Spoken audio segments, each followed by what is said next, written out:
छू के प्रणाम है कि पिया जब है आ डोली में ले जाई है तो जानी घबराई हो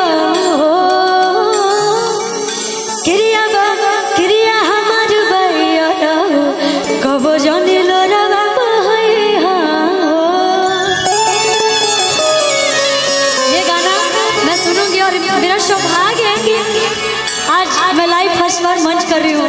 बहुत सारे गाने मैंने भैया के साथ गाए हैं और मुझे लगता है कि हमारे भोजपुरी इंडस्ट्री में भैया आप लोग के बारे में मैं जितना बोलूं उतना कम है, क्योंकि ये बातें मेरे दिल से निकल रही है। कभी ऐसा मौका नहीं मिला कि बात करें हम लोग इतना, और जितना बोलूं मैं अंकुश राजा भैया के लिए वो उतना कम है। और ये मैं नहीं बोल रही, हमारी पूरी भोजपुरी इंडस्ट्री बोलती है। पैर छू के प्रणाम है और थोड़ा सा बचा दीजिएगा ऋषु किशु जी, थोड़ा सा ध्यान दीजिए कि पिया जब वही है डोली में ले जाई है तो जानी घबराई हो।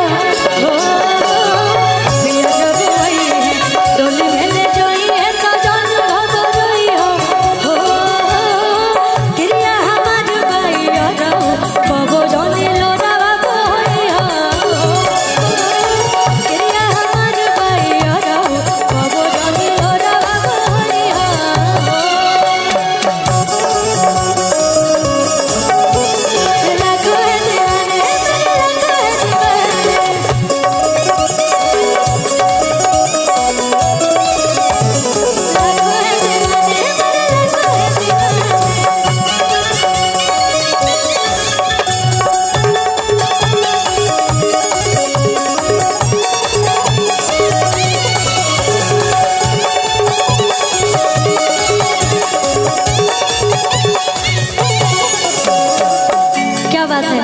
वो जो गाने में थोड़ा सा अधूरा छूट गया था उसको पूरा कर देते हैं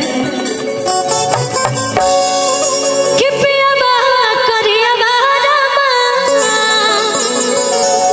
और फेंके रोज थरिया बहारामा। आज मैं सबसे ज्यादा खुश इसलिए हूँ ना कि आप लोग बैठे और मैं गा रही हूँ, तो मुझे बहुत ज्यादा अच्छा फील हो रहा है। बहुत ज्यादा मतलब लग रहा है कि हाँ यार अब लग रहा है कि ठीक है।